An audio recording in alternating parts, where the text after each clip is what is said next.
आज हम लोग भूगोल का 9वां पाठ पढ़ेंगे। पाठ के प्रारंभ में ही आपको कुछ चित्र दिखाई दे रहे हैं और इसके बाद कुछ प्रश्न दिया गया है। आपको इन चित्रों को देखना है और दिए गए प्रश्नों का उत्तर लिखना है। जैसे पहला प्रश्न है कि आकृति 9.1, पहला चित्र आप देखो। आकृति 9.1 में प्रकाश प्राप्त करने के लिए किस ऊर्जा संसाधन का उपयोग किया जाता है? तो आपको लिखना है कि जैसा कि देखने से ही स्पष्ट हो रहा है कि आकृति 9.1 में प्रकाश प्राप्त करने के लिए मिट्टी के तेल का उपयोग किया जा रहा है कि लालटेन जो होता है वो मिट्टी के तेल से ही जलता है। दूसरा है, यह ऊर्जा संसाधन कहाँ से आया? तो वह ऊर्जा संसाधन खनिज तेल के कुएं से आया होगा। तीसरा प्रश्न है, आकृति 9.1 में चित्र का व्यक्ति मोटर कार में ईंधन भर रहा है। पंप में यह ऊर्जा संसाधन कहाँ से लाया जाता होगा? तो यह ऊर्जा संसाधन खनिज तेल के कुएं से लाया जाता होगा।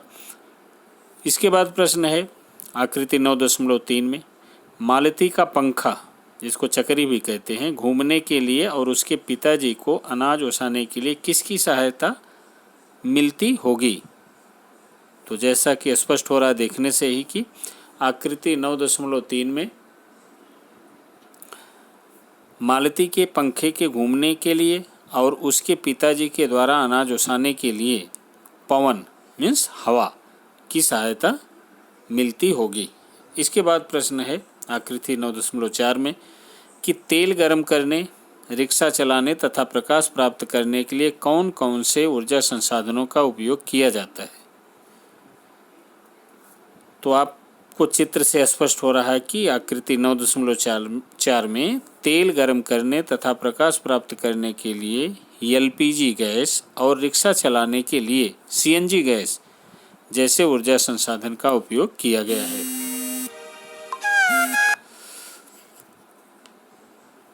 इसके बाद प्रश्न है, सूर्य प्रकाश का उपयोग मानव किन किन कार्यों में कर सकता है? तो भोजन बनाने, दीपक जलाने, पानी गर्म करने तथा वाहन चलाने के लिए मानव सूर्य प्रकाश का उपयोग कर सकता है। फिर प्रश्न आता है, उपरोक्त में से अर्थात जो चित्र दिया गया है, मानव को किन किन ऊर्जा संसाधनों के लिए पैसा खर्च करना पड़ता है? तो उपरोक्त में से खनिज तेल हमको खरीदने से ही मिलता है तो उसके लिए पैसा देना पड़ता है। तो खनिज तेल तथा प्राकृतिक गैस जैसे संसाधनों के लिए मानव को पैसा खर्च करना पड़ता है। इसके बाद है लास्ट का प्रश्न, पृष्ठ 51। ये प्रश्न आप देख सकते हो कि पृष्ठ 51 पर दी गई आकृतियों के पवन तथा सूर्य प्रकाश जैसे ऊर्जा संसाधन निःशुल्क मिलते हैं। पृष्ठ 51 पर दी गई आकृतियों के कौन से ऊर्जा संसाधन निःशुल्क मिलते हैं?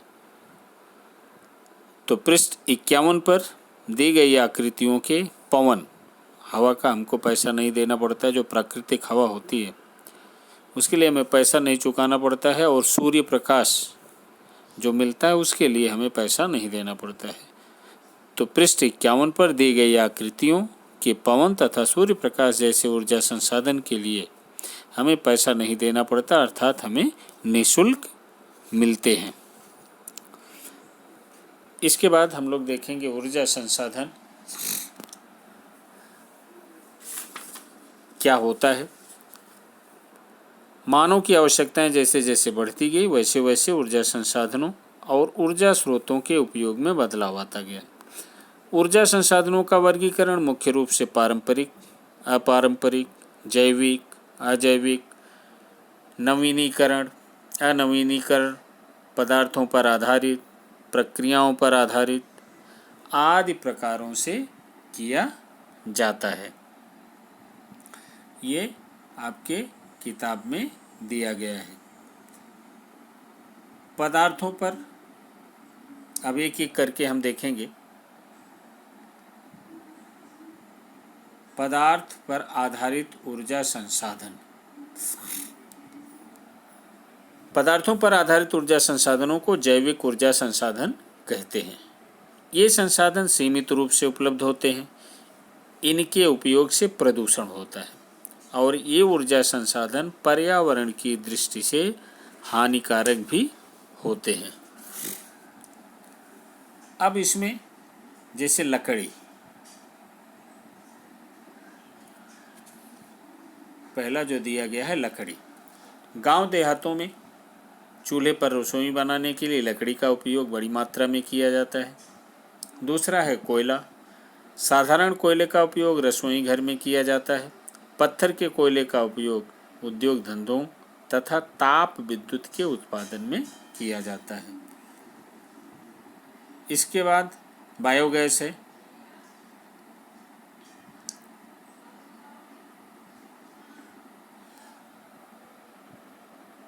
खनिज तेल तथा प्राकृतिक गैस है। खनिज तेल को काला सोना भी कहते हैं। ताप विद्युत उत्पादन के लिए इस ऊर्जा संसाधन का उपयोग किया जाता है।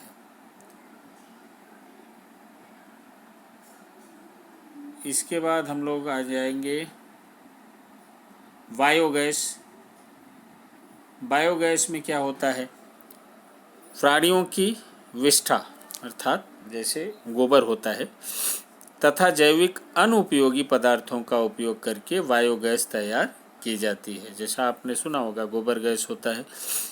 फिर है कूड़े से ऊर्जा। बड़े शहरों के कूड़े के जैविक कूड़े से गैस का निर्माण किया जा सकता है। इसके बाद आता है परमाणु ऊर्जा। यूरेनियम, थोरियम जैसे खनिजों के परमाणुओं का विखंडन करके ऊर्जा का उत्पादन किया जाता है। अब दूसरा, पहला तो हम लोगों ने देखा कि पदार्थ पर आधारित ऊर्जा संसाधन, जो मैंने आपको बताया। अब प्रक्रियाओं पर आधारित ऊर्जा संसाधन के विषय में आपको पढ़ना है। प्रक्रियाओं पर आधारित ऊर्जा संसाधनों को अजैविक ऊर्जा संसाधन कहते हैं। ये संसाधन विपुल मात्रा में उपलब्ध हैं। इनका उपयोग करने से प्रदूषण नहीं होता। ये ऊर्जा संसाधन पर्यावरण के पूरक होते हैं। अब इसमें क्या क्या आता है? जल ऊर्जा पहला ही दिया गया है। जल ऊर्जा बहते पानी की गतिज ऊर्जा द्वारा जल विद्युत का उत्पादन किया जाता है। पानी की इस गतिज ऊर्जा को जल ऊर्जा कहते हैं। दूसरा है पवन ऊर्जा। पवन की गति का उपयोग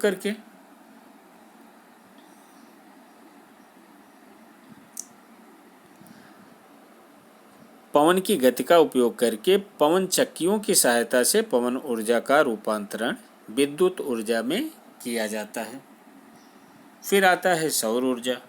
सूर्य से प्राप्त होने वाला प्रकाश तथा ऊष्मा सौर ऊर्जा है। इस ऊर्जा का रूपांतरण विद्युत ऊर्जा में किया जाता है। आगे है सागरीय ऊर्जा। आप देख रहे हो, सागर में उठने वाली लहरें और ज्वार भाटा सागर जल की हलचलें हैं। इन हलचलों में गतिज ऊर्जा होती है और इसे सागरीय ऊर्जा कहते हैं। इस ऊर्जा का उपयोग करके विद्युत का उत्पादन किया जा सकता है। फिर आता है भूगर्भीय ताप ऊर्जा। ये क्या है? पृथ्वी के आंतरिक भाग की ऊष्मा को भूगर्भीय ताप ऊर्जा कहते हैं। भूगर्भीय ताप ऊर्जा का उपयोग विद्युत उत्पादन में किया जाता है।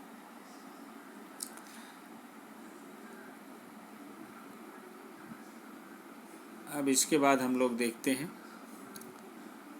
आगे ऊर्जा संसाधनों का विवेकपूर्ण उपयोग। ये जो ऊर्जा के संसाधन हैं, इन्हें हमें बहुत सोच समझ के खर्च करना चाहिए। बढ़ती जनसंख्या, शहरीकरण, औद्योगिकरण आदि कारणों से ऊर्जा की मांग निरंतर बढ़ रही है।